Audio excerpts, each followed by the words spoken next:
Hey everyone, tonight we're diving into one of horror's most viral legends.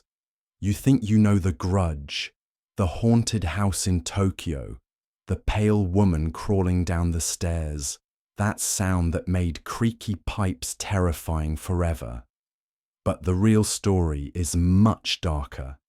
Deep in Japanese history, in the same city streets where this curse was born, lies a 1,000-year tradition of vengeful spirits, theatre masks, and chilling ghost scrolls.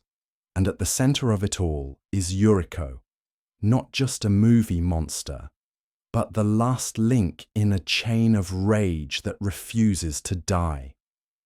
Stay with me, because in a few minutes we'll uncover where she really came from and why her curse spreads like a virus you can't escape. Picture an ordinary aristocratic household in the Heian period, over 1,000 years ago. The world is quiet, full of soft tatami mats, lacquered screens, and garden ponds reflecting the moonlight. A court lady, elegant but lonely, waits for a letter from her lover. This is not a woman seeking chaos. Her daily purpose is simple: to be loved, to be acknowledged, to hold on to her place in a fragile court hierarchy. It's a setting anyone can recognize, waiting for a message that might change your day, anxious about being forgotten. When the letter never comes, and when whispers confirm that her lover has taken a new mistress, grief curdles into jealousy. The story of Lady Sumiko captures this perfectly. Her anger is not wild or irrational. It is heartbreak, sharpened by betrayal. That's what makes it relatable. The spirit that rises after her death does not feel like an alien monster. It feels like a natural continuation of emotions we all understand: hurt, rejection, the desire to be seen. The audience of the time was meant to think, this could happen in my family. This could happen to me if I wrong someone too deeply. Centuries later, these emotions were translated into performance art. Imagine entering a no theatre, a wooden stage lit by firelight, musicians playing slow, haunting notes.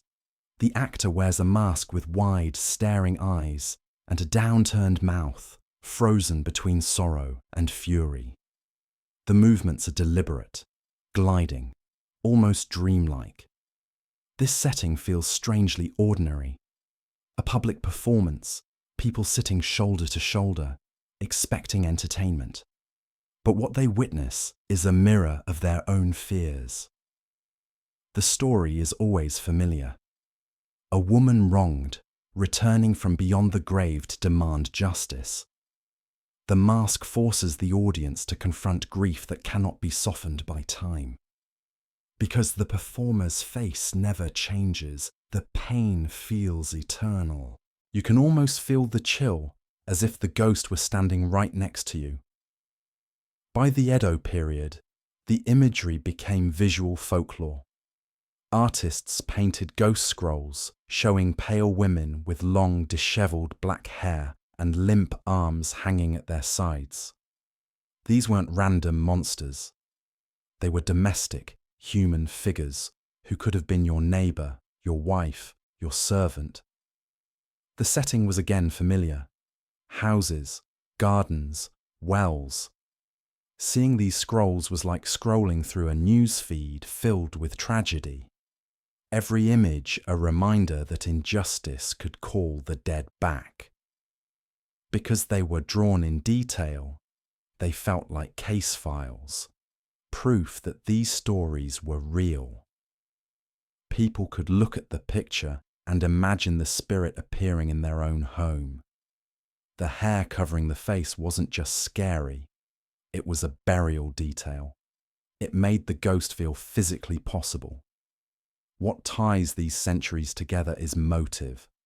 The Onryo is not a random poltergeist. She is the embodiment of human rage, made supernatural. She doesn't just want revenge on the one who harmed her. Her anger spreads outward, indiscriminate, like a storm that floods an entire village rather than a single house. And here is where the everyday setup becomes frightening. These stories are not set in far-off castles or distant mountains. They happen in places where normal people live and love. A well in the backyard, a bedroom behind sliding paper doors, a theatre where you might have sat last week. The lesson is clear. Treat people with care, because if you don't, their pain might come back. And not just for you, but for everyone around you. This universality is exactly what sets the stage for Yuriko. She is not introduced as a demon from another world. She is an ordinary woman, living in a normal house, married with a child. Her purpose is simple, to be a good wife and mother. But when her husband's jealousy explodes into violence, the ordinary world shatters. The house where love was supposed to live becomes a prison of rage. That is the genius of the folklore setup.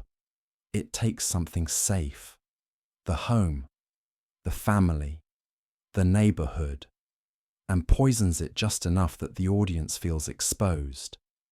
Watching or listening, they think, this could happen here, this could happen to me. And that thought is scarier than any jump scare. By the time viewers meet Yuriko on screen, they already carry centuries of expectation. They have seen the jealous noblewoman, the masked spirit on stage, the pale figure on painted scrolls. They know what comes next. The haunting, the curse, the slow spreading of fear. The ordinary is gone, replaced by a world where rage is eternal. This is why The Grudge works so well. It doesn't rely on cheap tricks. It relies on the oldest fear there is, that pain never dies, and that the people we hurt might one day come back to claim what they are owed. The everyday setup is not a gimmick. It is the foundation of horror, to show the audience their own lives, and then twist them until they cannot look away.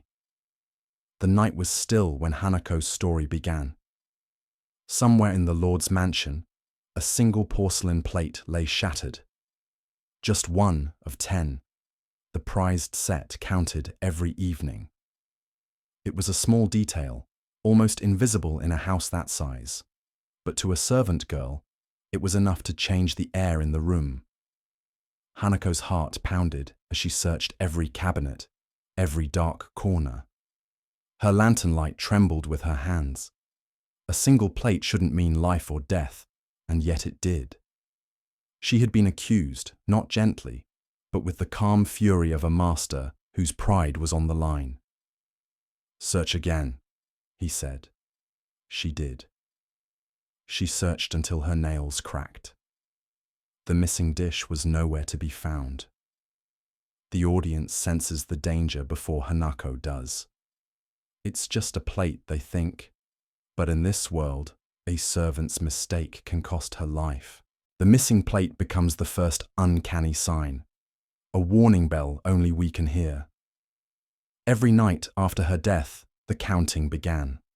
1, 2, 3. The sound was soft, almost polite, but it carried across the courtyard like water dripping from a cracked spout. Servants huddled in their bedding, listening as the numbers climbed.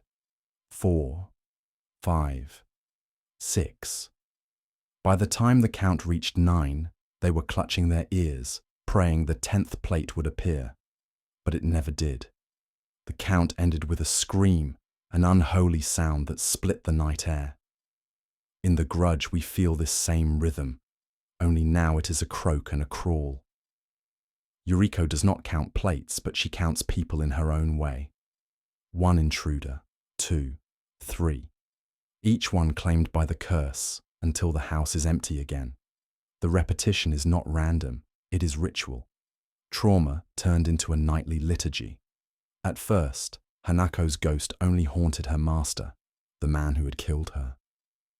But soon others began hearing the counting. Guests, neighbors, even children passing by the well at night.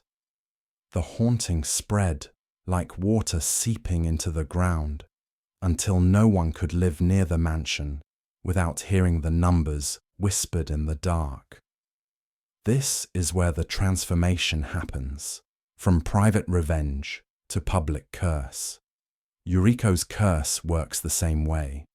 Her husband is the original target, but the hatred does not stop with him. Anyone who steps into her house, anyone who touches the space where her fury lingers, becomes part of the cycle. And here is where the character's rationalization would fail. Imagine a police officer telling a neighbor, "It's just an old house. Old pipes creak." People imagine things. The audience knows better. They've heard the counting.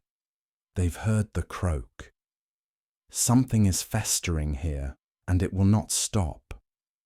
The well becomes the first visual symbol.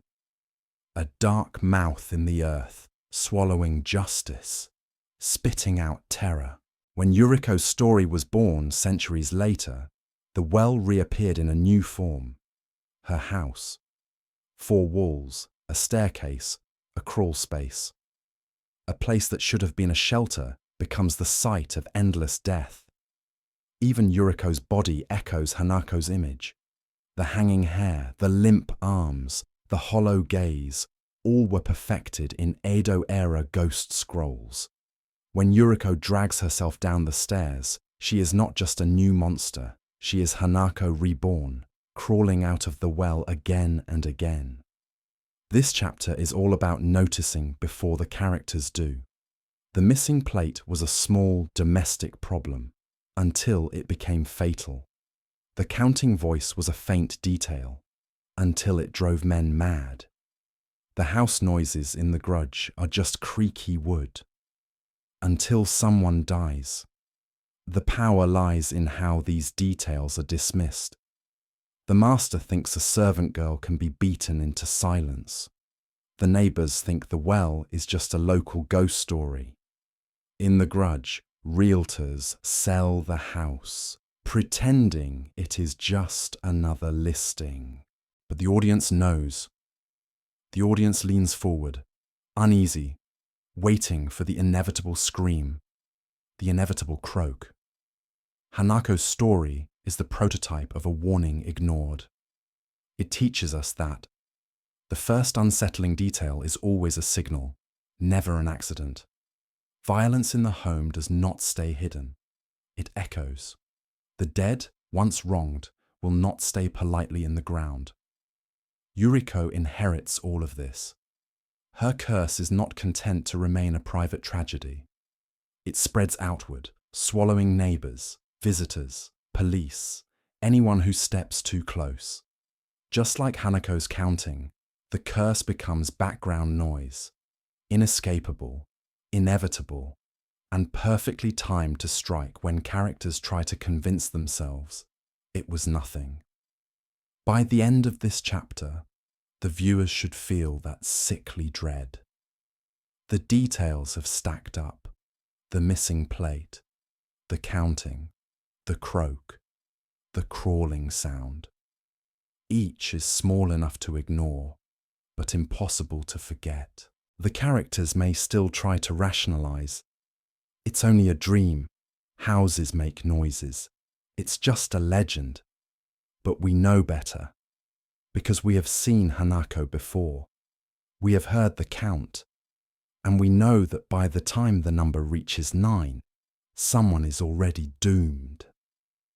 It never begins with a scream. It begins with something ordinary going wrong inside the home. A faucet that won't stop weeping in the dead of night. A door that refuses to stay latched, though there's no draft. The soft pad of footsteps where no one is walking. The first incident is forgettable. A thud above the ceiling at 3:07 a.m. You tell yourself it's pipes, or the building settling. The next night, 3:07 returns like an appointment. Same thud, Same silence after. The repetition is the trespass. Habits belong to the living, not to houses. You mention it to a friend. They laugh and say it's an old Tokyo frame warping in summer humidity. The landlord shrugs. The plumber knocks on copper and declares the lines perfectly healthy. No one believes because nothing dramatic has happened. Just small weights on the same pressure point. But the pattern is building. A framed photo slips off a shelf and lands face down. The cat, if there is one, will not enter the bathroom anymore, arches, hisses at the tub. Hair in the drain, too much hair to belong to anyone alive, recoils from your fingers like wet seaweed. You clean it. You swear you cleaned it. By morning it's back. Inside the walls the air grows heavy, not colder exactly, but thicker, as if the house were relearning how to breathe. The home is where the betrayal happened. The home is where control was torn away. So the home learns the rhythm of its last violence, and it begins to teach that rhythm to you. The sound comes next, too soft at first to be a sound and not a thought. A damp click in the throat of the night. A bubble of air snagging in a place lungs don't reach. You blame the radiator. You blame creaky joists. You blame the neighbour's ancient phone line. But the croak repeats, always between the second and third stair, always in the interval after 3:07, as if the house has exhaled, and now something else must inhale. You test it. You sit in the hall with your voice recorder app open. For 15 minutes, nothing, only your breath and the faraway city. When you give up and hit stop, the waveform reveals a thin rise, a spine of sound where there should be a flat line. You play it back. There it is, wet, dragging, a throat learning how to fail again. You send the clip to a friend. It's plumbing, they text back. Or you layered audio by accident. The disbelief isolates more effectively than any lock. It tells you your senses are untrustworthy, which is precisely how terror deepens. You can't outsource the check anymore. You must stay and listen. The croak grows closer on the third night, no longer ambient but placed, like a voice trying to find its body. On the fifth, it syncs with you. Your breath catches, and the house answers. The repetition writes itself into your pulse. You now know when it will come, and the knowing is worse than surprise. By the seventh, the sound truncates a fraction too early, as though a neck has learned again the exact angle at which it breaks. You have not yet seen anything, which is why you keep telling yourself there is nothing to fear. Then movement enters the frame, not in the corner of your vision, not as a trick of shadow, but as a misalignment in how motion should occur. A hand that does not reach so much as drag. Fingers that do not lead but follow. What's wrong is not speed but sequence. Bones suggest a choreography. The thing in the hall refuses to obey it. That refusal is what your hindbrain flags as predator. You install a camera facing the staircase. The first night it captures only dust and the weak pulse of the router lights. The second, a single frame seems edited by an incompetent god. A smear of black where hair should be strands, a knee too high, a shoulder too low. You scrub through. Between frames, the figure is closer by a distance that implies a muscle that does not exist. You call a colleague who edits paranormal videos for fun. They explain compression artifacts and interlacing like a bedtime story. It happens, they say. It's nothing. The crawl graduates from footage to floorboards. That is how escalation works here. Not louder, but nearer. The stair treads flex in a sequence that implies wait. Your brain counts 1, 2, miss, 4, miss. Exactly where the injuries would have been. The absence of steps is the proof of steps. You feel the logic of broken bones being solved in reverse. It doesn't sprint. It doesn't lunge. It replays the method of arrival, and because it is patient, because it is precise, because it refuses theatrics, you begin to dread the next efficient inch. By now you've learned that leaving the room does not end the room. The stain that appears on the hallway wall is not moisture and not ink. You scrub it and watch the water grey with something that isn't dirt. You repaint.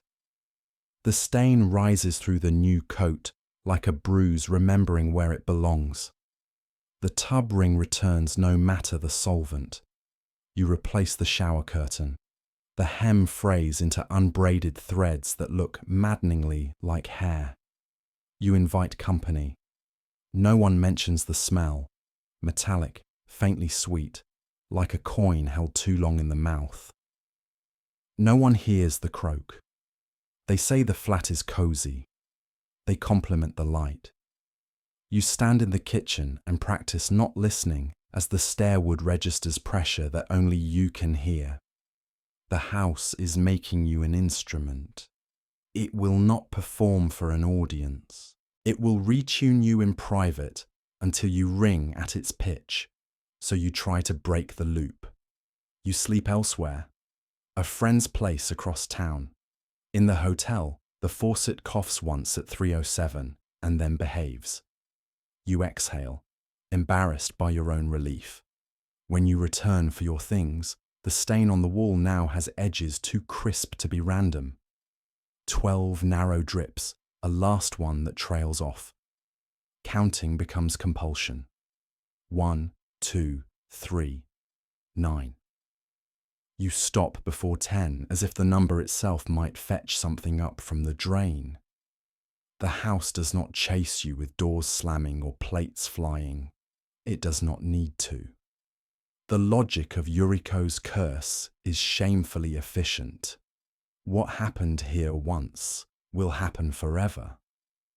The violence that's stuck to these surfaces will prime any body that touches them to reenact its geometry.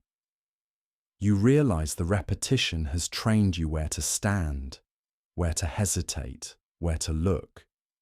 You are already performing your role. When you finally speak it aloud, there's something here. The room feels gratified, not challenged. Your friend squeezes your shoulder and suggests sleep, less caffeine, a break from research. They mean well. Disbelief is care wearing the wrong face. But the pattern is complete now. The events repeat, the intensity rises, and your witnesses remain politely elsewhere. In that space of polite elsewhere, the house advances again, one soft solve of distance at a time. You think of how a death rattle is not a scream, but a mechanism failing. You think of how a crawl is not pursuit, but persistence. You think of how stains are not messages, but memories. The tension does not crest, it compounds. And because no one else seems to notice, there is only one instrument left to carry the next note. Your breath. The television flickers.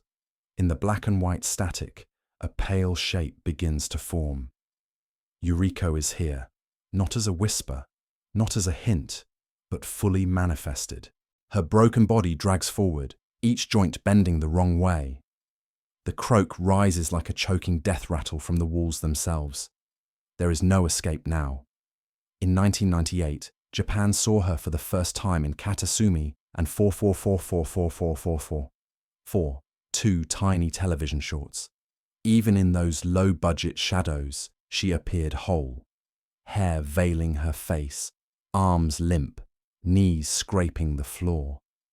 Viewers froze in living rooms across the country. Something about her movement was so viscerally wrong that the image stuck. You didn't just watch her, you felt her in your spine, as if she were crawling out of the screen toward you. By 2000, Ju-on, the curse expanded her domain. Shot on a shoestring budget and sold straight to video, the film turned ordinary Japanese apartments into haunted labyrinths. Audiences heard the croak echo through their own hallways at night. The terror spread by word of mouth, literally. People warned friends not to watch it alone, and of course, that made everyone want to see it more.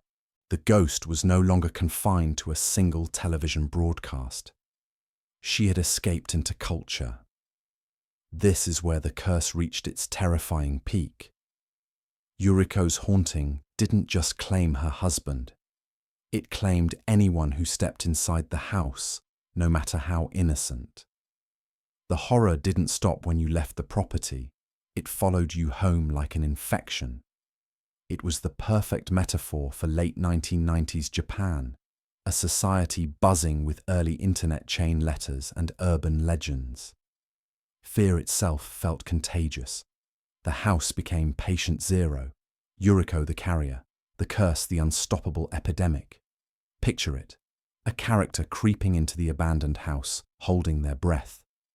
The floorboards creak, the sound is deafening. Then, silence. And from the attic, a croak. That croak. The sound of a neck snapping in slow motion. The camera tilts. The figure drops from the ceiling upside down, hair swinging like a noose, and the victim is paralyzed. They try to scream, but nothing comes. You are trapped with her now. Your fate is sealed. Every new installment hammered these images deeper into the collective mind. The crawl, the croak, the house with its paper walls and rotting tatami mats. Repetition is the ritual that turns a ghost into a legend. Each film replayed the same scene with different victims, different times of day, different unlucky visitors, but always the same horrifying outcome. Like a drumbeat, it told viewers, you cannot stop what has already begun.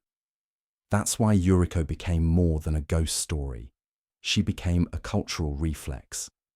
Hear that sound, see that hair fall forward, and your brain fills in the rest. By the time Ju-on, The Grudge hit Japanese theaters in 2002, the country was fully in her grip. Teenagers dared each other to watch it at night. Couples clutched each other's arms in the theater as Yuriko's pale hand appeared on screen. And then came the moment that sealed her international fame. Hollywood called. Producers didn't just buy the rights. They flew Takashi Shimizu himself to direct the 2004 American remake. For Western audiences, this was their first face-to-face encounter with Yuriko. Sarah Michelle Gellar's character walked through the house with a flashlight, and there she was, crawling down the stairs, croaking, dragging her broken body toward the camera. Even without subtitles, even without knowing the folklore, the audience understood. This is the end. You can run, but the curse runs faster. Yet here's the most terrifying part. In the remake, the curse still refused to be solved. No clever ritual, no last-minute exorcism, no hero's victory. You couldn't bargain with Yuriko. The final shots left viewers staring at an empty hospital room. A figure rising under the bedsheets, the croak starting again. The audience left the theatre knowing that the ghost had followed them out into the parking lot, into their cars, into their dreams. What makes this chapter the climax isn't just the body count, it's the utter helplessness. Yuriko is not a villain you fight. She is a force of nature, like a tsunami of rage. Characters hide, scream, pray. But the curse is indifferent. Innocence doesn't save you. Heroism doesn't save you. The very structure of the story insists that once you cross the threshold of the house, you're already dead. The rest is just waiting. This is the genius of Ju-on's terrifying peak. The moment of full ghost manifestation is also the moment the characters and the viewers realize there is no way out. The croak is no longer a sound effect. It is a death sentence. Yuriko is not the kind of ghost you defeat. And that's exactly why Japanese audiences leave a Ju-on screening feeling like survivors rather than problem solvers. In the original films, every scene ends not with closure, but with a door slamming shut, leaving the viewer stranded in the dark. When a character leaves the house, they are not truly free. The curse follows them like smoke clinging to their clothes. This is escape in name only. The body survives, but the mind remains trapped. In Ju-on, Yuriko operates like a natural disaster. No one asks, how do we break the curse? Because the question itself feels pointless. You cannot defeat a storm or bargain with an earthquake. You can only hope to avoid being noticed. This turns survival into a scar, a mark that stays with you even when the screen goes black. In contrast, the American Grudge tries to impose rules. Who dies first? Why the curse spreads? Whether there is a ritual to undo it. This turns dread into a puzzle. It gives audiences the illusion that, if they are clever enough or quick enough, they can escape. The tension is still there, but the sense of doom is diluted. Fear becomes a riddle to be solved, rather than a force of nature that simply crushes you. It is the deliberate ambiguity that makes Yuriko's story so haunting.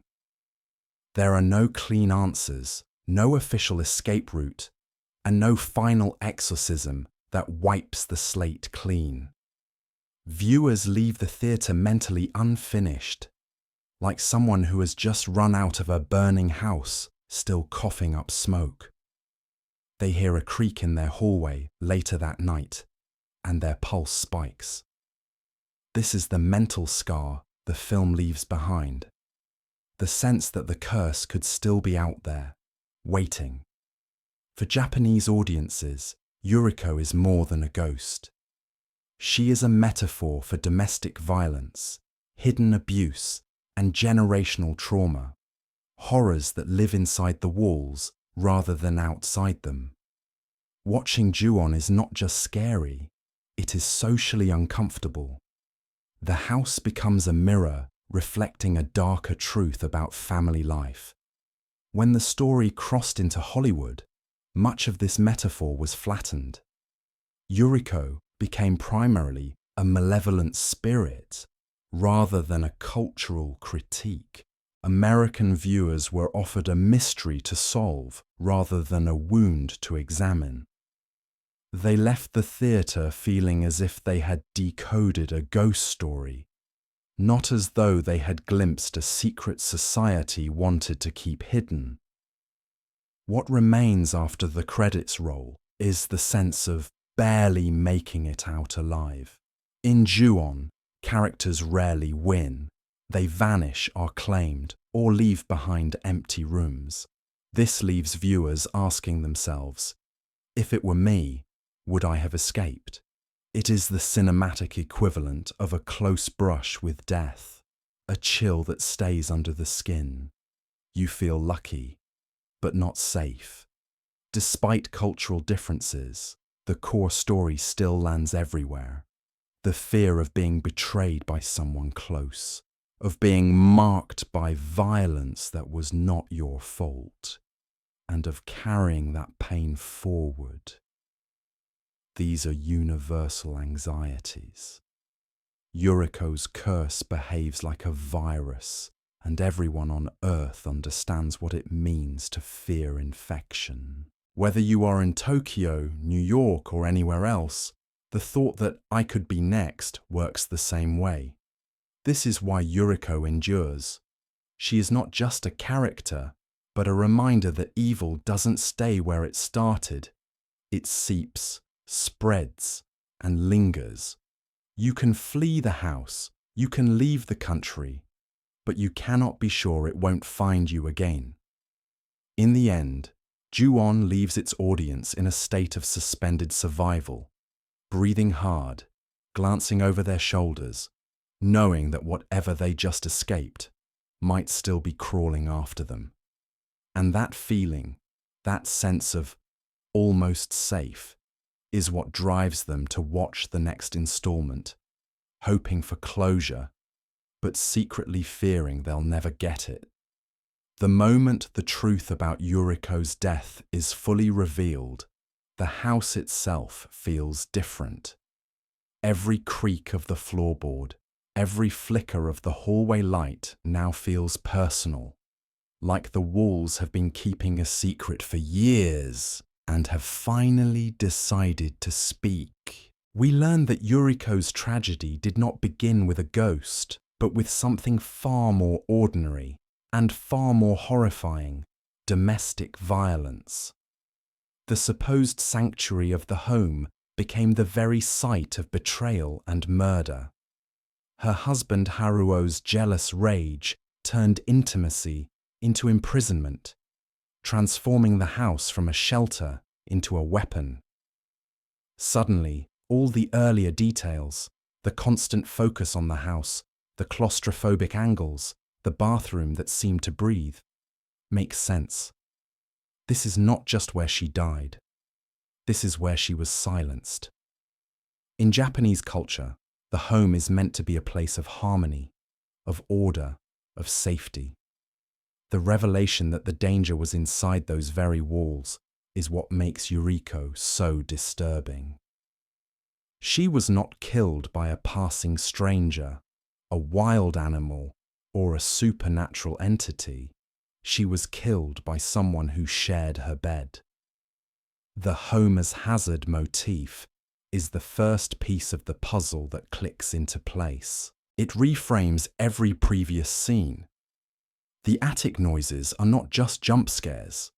They are echoes of a woman trying to crawl away. The bathtub where the ghost appears is the same bathtub where her blood was spilled. Every room is a crime scene. This revelation is not just about what happened once. It's about why it never stops happening. Yuriko's story explains the curse itself. Her rage was too strong to die with her body, too raw to be buried. Death became the amplifier of her suffering. Every person who enters the house is not just unlucky. They are stepping into a place saturated with trauma that refuses to stay quiet. The curse spreads not because Yuriko chooses to hunt the living, but because her pain has become viral, imprinted into the very architecture. All the earlier clues now seem prophetic. The way every character hears the same croak, sees the same crawling figure, and experiences the same terror shows that this is a loop, not a haunting that can be solved or banished. Yuriko is trauma personified. She is the embodiment of what happens when pain is never acknowledged, when violence is hidden instead of confronted. This is why the curse does not just kill Haruo, the murderer. It radiates outward, striking neighbors, detectives, social workers, even total strangers. The narrative is revealing that trauma, when left unresolved, seeps into everything around it. The audience realizes with dread that this is not a ghost with a grudge. It is the memory of violence made eternal. This is where the story takes on its full symbolic weight, and where we can finally compare Yuriko's curse to her most famous cinematic cousin, Midori from Ringu. Midori represents fear of technology, fear of information spreading beyond control. Her curse is carried on videotapes, broadcast signals, eventually even phones and the internet. It is a curse of communication. Yuriko's revelation, by contrast, is intensely physical. Her curse never leaves the house, at least not at first. It spreads through bodies, footsteps, and rooms. It is tied to the space where intimacy was shattered. Understanding this contrast reframes earlier clues about the setting. Why we spend so much time watching characters walk down hallways, crawl through attics, stare at doorways. The house is not just a backdrop, it is the medium. The medium is the message. Yuriko's curse tells us that no amount of technology or reasoning can protect you if the danger is literally inside your home. Midori says, "You cannot escape what you consume." Yuriko says, "You cannot escape where you live."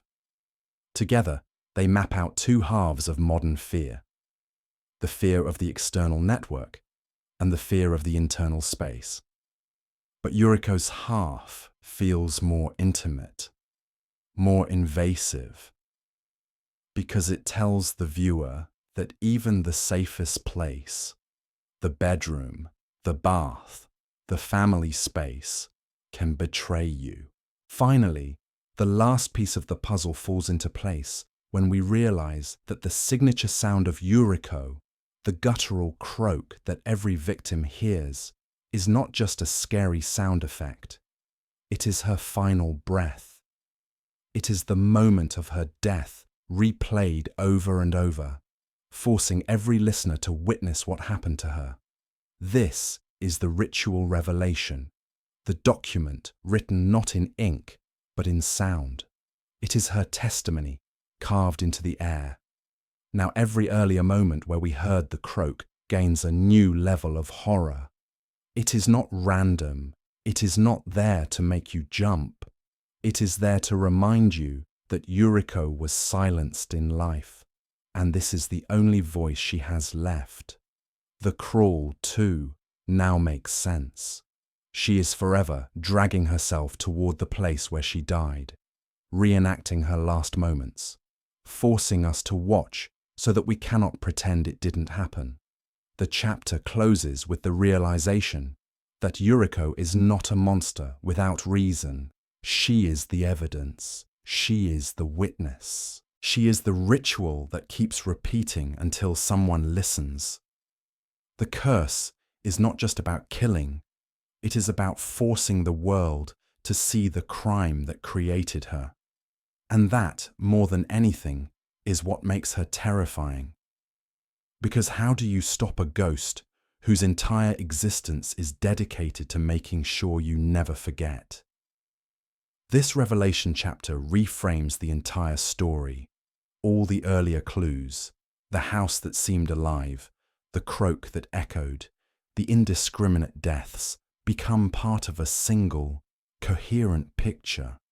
Yuriko is not just a ghost. She is the memory of domestic violence that will never fade. The audience now understands that this is not a story that ends when you walk out the door. The house will keep remembering, the curse will keep spreading, and Yuriko will keep crawling until someone finally acknowledges her pain. What do you think? Is Yuriko just a movie ghost, or is she something much older, an echo of a 1,000-year tradition that refuses to die? When we call her both meme and myth, we mean that she lives in two worlds at once. On one side, she is pop culture, a viral horror icon with her croak, her crawl, and her unblinking stare. On the other, she is the direct descendant of the Onryo, the vengeful spirits of Japanese folklore, who have haunted theatre stages and scroll paintings since the Heian-era. She persists because her story keeps being retold. Each remake, sequel, or fan theory is another ritual, another repetition that keeps her curse alive. Folklore spreads this way. One person hears it, tells it, passes it on. The Grudge works because it taps into that cultural rhythm of fear. turning trauma into a chain reaction that never ends. So now I want to hear from you. Which Asian spirit should we explore next? Yuki-onna, Oiwa, Kappa? Drop your choice in the comments, hit subscribe, and ring the bell so you don't miss the next deep dive. And remember, if you hear a croak tonight, maybe don't check the attic.